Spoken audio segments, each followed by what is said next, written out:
नमस्कार दोस्तों, क्या आप भारत के किसी भी राज्य में रहते हैं? क्या आपके डॉक्यूमेंट्स में आपका नाम गलत लिखा है? क्या आप अपना नाम अपने आधार कार्ड में, अपने पैन कार्ड में और अपने वोटर कार्ड में बदलना चाहते हैं?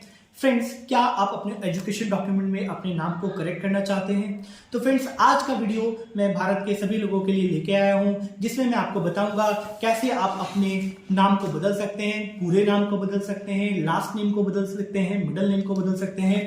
ठीक है, किस तरह से ये किया जाता है मैं स्टेप बाय स्टेप आपको बताऊंगा कि कैसे आप अपने पूरे नाम को बदलें या अपने एजुकेशन डॉक्यूमेंट्स में अपने नाम को ठीक करें। तो फ्रेंड्स, वीडियो को स्टार्ट करने से पहले मैं आपको बताना चाहूंगा कि ये कैसे होगा, इस प्रोसेस को स्टेप बाय स्टेप। तो वीडियो स्टार्ट करते हैं। फ्रेंड्स, अगर आप भारत में रहते हैं और आप अपना नाम बदलना चाहते हैं तो आपको 3 स्टेप फॉलो करने पड़ेंगे और इन 3 स्टेप फॉलो करने के बाद आपको मिलेगा सेंट्रल गजट, भारत का राजपत्र। अब ये भारत का राजपत्र होता क्या है? ये भारत का राजपत्र एक सर्टिफिकेट है जो कि केंद्र सरकार द्वारा दिया जाता है, सेंट्रल गवर्नमेंट द्वारा दिया जाता है। इसके अंदर इस सर्टिफिकेट में लिखा होता है कि आपका नाम ये, आप भारत के इस राज्य के रहने वाले हैं, आपके पिता का नाम ये है और आपने अपना नाम बदल के ये कर लिया है और भविष्य में आप इसी नाम से जाने जाएंगे। या फिर इसमें लिखा होगा आपके सभी एजुकेशन डॉक्यूमेंट में आपका नाम गलत लिखा है, या आपके 10वीं या 12वीं के डॉक्यूमेंट में आपका नाम गलत लिखा है, या आपके माता पिता का नाम गलत लिखा है और सही नाम ये है। जब आप इस तरह का डॉक्यूमेंट बनवा लेते हैं, ये सर्टिफिकेट आपको मिल जाता है, तो आप इजीली अपने किसी भी डॉक्यूमेंट में अपना नेम चेंज कर लेते हैं। आपको सिर्फ बैंक जाना होता है और बैंक जाके बोलना होता है कि मैंने अपना नाम बदल लिया है या मेरा नाम गलत लिखा है और ये रहा केंद्र सरकार का नोटिफिकेशन सर्टिफिकेट, आप मेरे बैंक अकाउंट में नेम चेंज कर दीजिए। आधार कार्ड सेंटर जाइए, पैन कार्ड ऑफिस जाइए, पासपोर्ट ऑफिस जाइए, इस सर्टिफिकेट को दीजिए और अपना नाम चेंज करा लीजिए। आपको वीजा लगवाना है, आपको आउट ऑफ कंट्री ट्रेवल करना है, आपको सिर्फ ये सर्टिफिकेट दिखाना पड़ेगा और आपको कोई प्रॉब्लम नहीं आएगा। तो फ्रेंड्स, इस सर्टिफिकेट को कैसे बनवाया जा सकता है? इस सर्टिफिकेट को बनवाने की 3 स्टेप हैं।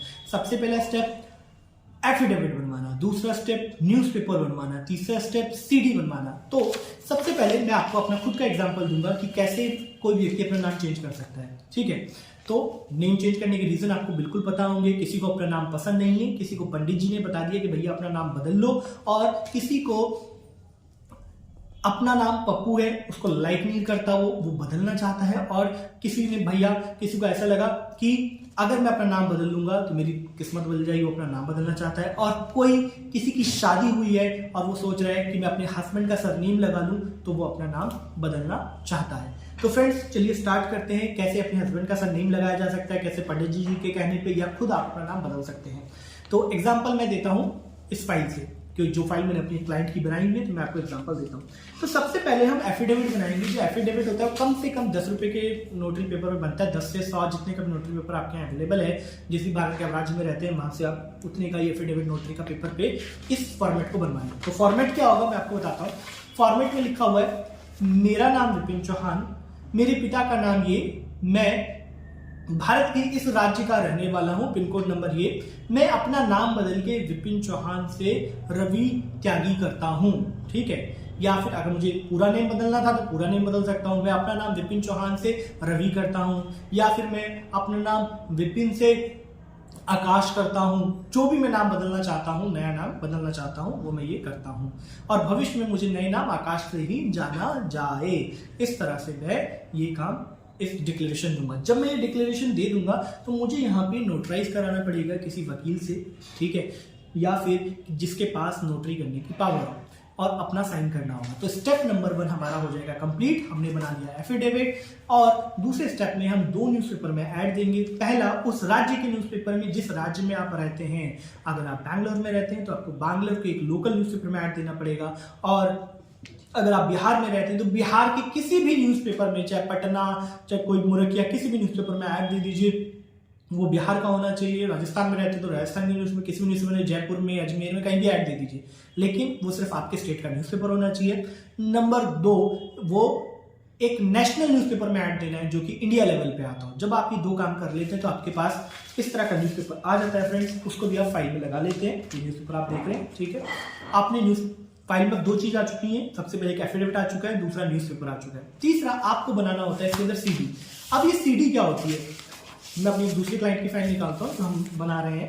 तो सीडी में क्या होता है फ्रेंड्स, आपको जो आपने डेटा एफिडेविट में दिया, जो डेटा आपने न्यूज़पेपर वाले को दिया, वही डेटा आपको सीडी में डालना होता है। अभी सीडी में डलेगा कैसे? वर्ड में एक फाइल बनाइए, फाइल बनाने के बाद उस डेटा को सीडी में बर्न कर दीजिए, आपका डेटा सीडी के अंदर आ गया। तो जब आप ये 3 स्टेप पूरे कर लेते हैं, एफिडेविट बना लेते हैं, न्यूज़पेपर में ऐड दे देते हैं, सीडी में डेटा डाल देते हैं, अब आप कहेंगे यार ये फाइल तो आपकी विपिन जी थोड़ी मोटी दिख रही है और आपके समय 3 स्टेप था। जी बिल्कुल सही कहा आपने, क्योंकि कुछ स्टैंडर्ड फॉर्मेट होते हैं जो हर फाइल में लगते ही लगते हैं। वो 3-4 पेपर मैं अपने वीडियो के डिस्क्रिप्शन के नीचे या अपनी वेबसाइट पे आपको दे दूंगा। आप मुझे कॉल करके, व्हाट्सएप करके, हमारे ऑफिस में कॉल करके वो फॉर्मेट्स ले सकते हैं और वो भी इस फाइल के अंदर लगा लीजिएगा। जब आप ऐसा कर लेते हैं, आपकी फाइल पूरी रेडी हो जाती है, तो आपको गवर्नमेंट की वेबसाइट भारत पे जाके अपनी फीस जमा कर देनी होती है। फीस जमा करने के बाद आपको इस फाइल को सेंट्रल गजट ऑफिस जाके वहां पे इस फाइल को जमा कर देना होता है। जब आप अपनी फाइल को civil line central gazette office विधानसभा के जो पास है, क्योंकि भारत सरकार का ऑफिस दिल्ली में है, ठीक है, वहां जाके आप ये फाइल जमा कर देते हैं, तो आपको वेट करना होता है 30 से 40 दिन, मतलब 1 महीने से 40 दिन का वेट करना होता है। और 1 महीने बाद गवर्नमेंट की वेबसाइट पे, ई गजट की वेबसाइट पे आपको ये सर्टिफिकेट मिल जाता है। जैसे ही आपको ये सर्टिफिकेट मिल जाता है, आपको कुछ नहीं करना, आपको पैन कार्ड ऑफिस जाना है, इसको देना है, आपको आधार कार्ड ऑफिस जाना है, इसको देना है, और आपको अपने एजुकेशन सेंटर जिस बोर्ड से आपने पढ़ाई की है वहां जाना है, ये देना है, ठीक है। तो इस तरह से आपके सभी डॉक्यूमेंट्स के ऊपर आपका नेम चेंज हो जाएगा। अगर किसी व्यक्ति का एजुकेशन डॉक्यूमेंट जो है वो पुराने डॉक्यूमेंट, मतलब उसका 20 साल 30 साल पहले उसने 10वीं 12वीं करी थी, और वो अपने डॉक्यूमेंट पे वो कहेगा कि भैया मेरे डॉक्यूमेंट पे मेरा एजुकेशन डॉक्यूमेंट नेम कैसे चेंज होगा।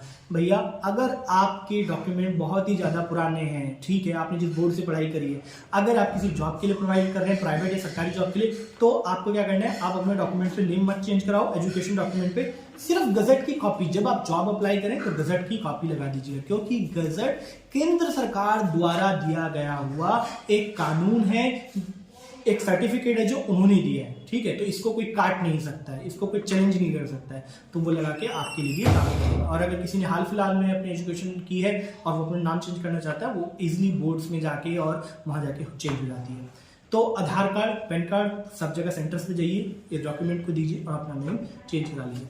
फ्रेंड्स, अगर आपका कोई भी क्वेश्चन है, इस वीडियो को बनाने में बहुत मेहनत लगी है, सबसे पहले आपसे रिक्वेस्ट करूंगा आप इसे लाइक करें और सब्सक्राइब करें। दूसरा, वीडियो को बनाने में बहुत मेहनत लगती है, तो जो मैंने बोला लाइक सब्सक्राइब तो आपको करना ही है।